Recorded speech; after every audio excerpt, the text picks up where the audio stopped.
Luis. Ilan taon ka na, Luis? 25 po. May anak ka na? Yes. Pumutok na. 25 years old, may anak. Ilan taon na po nagkaanak si Luis? 19. Batang bata. Ilan taon ka nang single? 2 years. 2 years. Ang babae kapag sumagot may ungol, no? 2 years. Riga. Single. Namimiss mo? Yung, Ungol.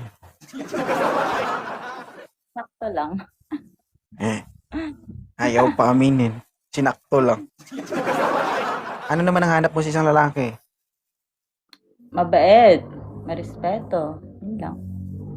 Mabait at marespeto. Yung gwapo, hindi mo itadagdag sa mga gusto mo? Yung, Gwapo? hindi ako mahilig sa pogi. Kung bigyan kita ng pogi. pangit dito. Baka isusuka Okay mo. lang. Basta depende yan sa pag-uusap. Founder, good evening. Yan. Good evening, idol. Ilan taon ka na? 31. Oh, ma'am, 31. Hindi naman ito mapili si Madam Sir. Hindi man nagbabase sa itsura. Tingnan mo itsura niya, parang hindi na makahinga. Okay ka lang, Ma'am Luis? Yun lang. Oo. Sir, 2 years na itong namamahinga. Hindi na nakakapag-trabaho yung bao-bao niya. Bago. Oo. Okay na ito. Luto na. Kakainin mo na lang. Yun, no? Single mom ito, Jerry. Huwag kang paano-ano dyan. Ha? Single mom ito, may isang anak. Oh. May anak ka ba? Okay lang sa akin yung founder. Wala pa, founder. Okay. Ano masasabi mo, Ma'am Luis? Atras call? Hindi kahit Hindi na nakapagsalita. Hindi, okay lang ba sa'yo? Okay lang ba sa'yo si Sir Jerry? Okay lang, good lang. Paras kayong tatuan, no? Yun, no? Pero kung sakaling maging kayo, iba na yung sitwasyon. Si Jerry na lang yung magtatato sa'yo. Oo. Aray ka. Buburahin niya lahat ng maitim sa'yo. Kasi hindi man itim yung tinta niya, puti man, di ba? Aray ka. May tanong ka sa kanya, ma'am? Yung taga-san si Si... Dito ako ngayon sa Pasig nag-work. Kasi. From province ko is Roas. Roas Capiz. Kapis? Oo. Magbabae Mag-ingat kami ka ni sa founder. mag-ingat ka sa sabihin mo, taga-kapis ako. Ha? Wala akong sinasabi. Wala, pinigilan lang kita kasi parang may sasabihin ka eh. Bakit? Wala. Ano ba yung alam mo sa kapis? Marami daw aswang. Oo. Yun, no? Kung sakali man, ma'am, ito yung mga aswang na hindi mo pagsisihan. Yan. Oo. Kasi nga tao, kinakain namin yan pa kaya.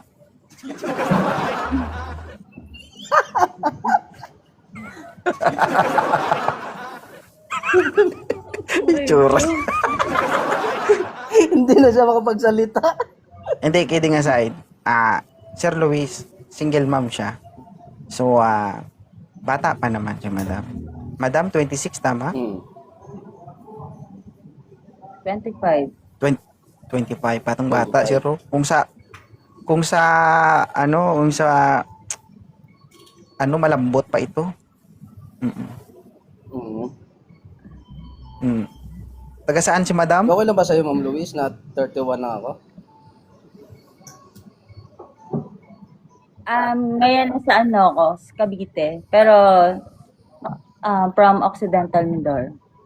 Okay. So, okay lang sa'yo, 31 Saan years sa old na si Cavite, Jerry. madam? Kasi lang po. Yeah. Silang, So, anong work mo?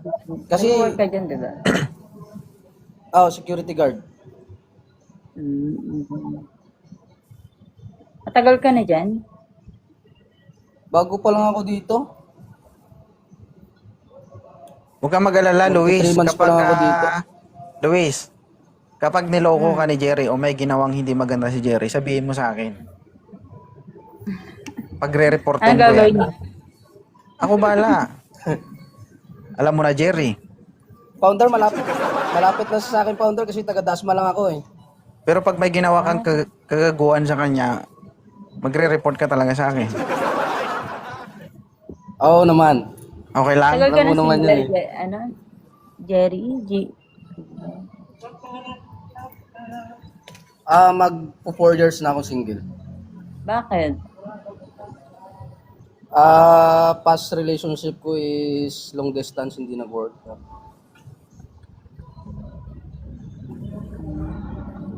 Ang tagal na eh. Ba't ang tagal na? 4 years, right?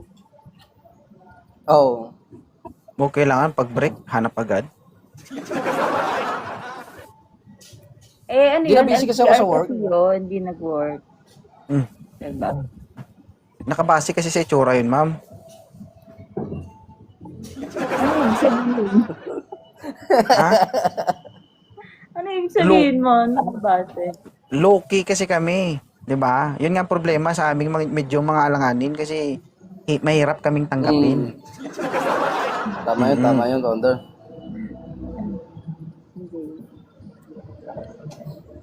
Hindi yan babaero. Lokohin. Huwag ka magbasa ng comment dyan. Tatlo nga lang tayo dito. Magbasa ka pa ng... Ikaw host dito? Gigil ako sa'yo. Kung sakali man, Ma'am Luis, may tanong ako sa'yo. May tanong mo. Kung sakali maging kayo ni Jerry, handa ka na bang maghalo ang lahi nyo? Yun, no? Siguro Mahati kasal. naman yan. Hati-hati naman yan. Kaya galingan mo para magmana sa'yo. Ay, Giyata yan. Yata yan. Hindi. Bigyan kita ng overview, Ma'am Luis, no? So, you are 25 years old. So, halata naman na may mas karanasan kami kaysa sa'yo. No? At saka ako bilang isang lalaki. Ang itsura nawawala yan. No? Pero yung taong sinasabi nilang wala, no go to. Hindi natin alam. Baka yun yung tao, tao o lalaking kaya kang panindigan, kaya kang ibahay, at kaya kang suportahan. No? I-disregard natin yung sinasabi na hindi, security guard lang yan. Lahat ng trabaho marangal basta pinaghihirapan. Yung pagiging asenso, no? O yung pagiging may pera, lahat yan na paghihirapan. Naniniwala ka ba sa kasabihan na love can make money? Naniniwala ka ba? Kasi kapag mahal mo isang tao, no? Kapag nagmamahal lang kayo, doon kayo nakakagawa ng pera. Kasi, depende sa motivation nyo, sa pagkakasundo nyo. Siyempre, gusto nyo isa't isa, gusto nyo magbuo ng pamilya. Baka gusto mo mag-mute, Jerry, ang ingay mo eh. Oo. Hindi pag mahal nyo isa't isa, no? Siyempre, magsusumigap kayo para umangat kayo. No? Kasi ang mabait, pwede maging masama. Pero yung masama, pwede maging mabait. Yung itsura, kumukupas yan. Kung nagustuhan mo yung isang lalaki nang dahil lang sa itsura niya, paano kung nadisgrasya siya? Sa tingin mo ba magugustuhan mo pa siya? Hindi. Dahil nagustuhan mo siya nang dahil lang sa itsura niya. Hindi mo siya nagustuhan nang dahil sa pagkatao niya. Kaya una sa lahat, kapag nagkagusto ka o kapag pumasok ka sa isang relasyon, mahalin mo muna yung partner mo bilang siya. O mahalin mo muna yung pagkatao niya. Kasi ang itsura, nai-enhance yan. Pero yung ugali ng tao o paninindigan ng isang tao, mahirap baguhin yan. No? Yeah. Tulad mo, you are a single mom. Dapat ngayon, Magaling ka ng pumili. Huwag kang maniwala dun sinasabi na magpapaloko ka na nga lang sa pangit pa. Katangahan yun. Ha? Bakit marami nag-i-exist ng mga single mom sa mundo? Hindi lahat. Una sa lahat, nagbabase sila sa physical appearance ng tao. Nagbabase sila sa kung ano man ang meron ng tao. Masakit isipin, masakit sabihin, pero yun ang katotohanan. But now, you need to choose wise. Ha? Nasa iyo naman ang desisyon, hindi naman sa akin. Hindi naman ako makikisama sa kanya, ikaw naman. 'Di ba? Tama ko naman sa sinasabi mo. Kasi ako, ganun din naman ako. Ginawa ko yung like, hindi kasi ako pumipili talaga. Hindi ako binibase sa physical appearance. So, kumbaga, naghanap mabait, tapos hindi naman kagwapuhan. Pero yun pa din kumbaga naloko, 'di ba? Kumbaga, hindi na yan sa itsura. Mapapangit man o mapagwapo yan. Pare-parehas na lang yan kung magloloko. Mm. Tsaka huwag niyo ugaliin na ibalik yung nakaraan. Past is past. So, Yes. there is no two person the same personality. Kasi yung iba kasi hindi, security guard din yung nakaraan ko eh. Ganon din yan. No. Magkaiba yung tao.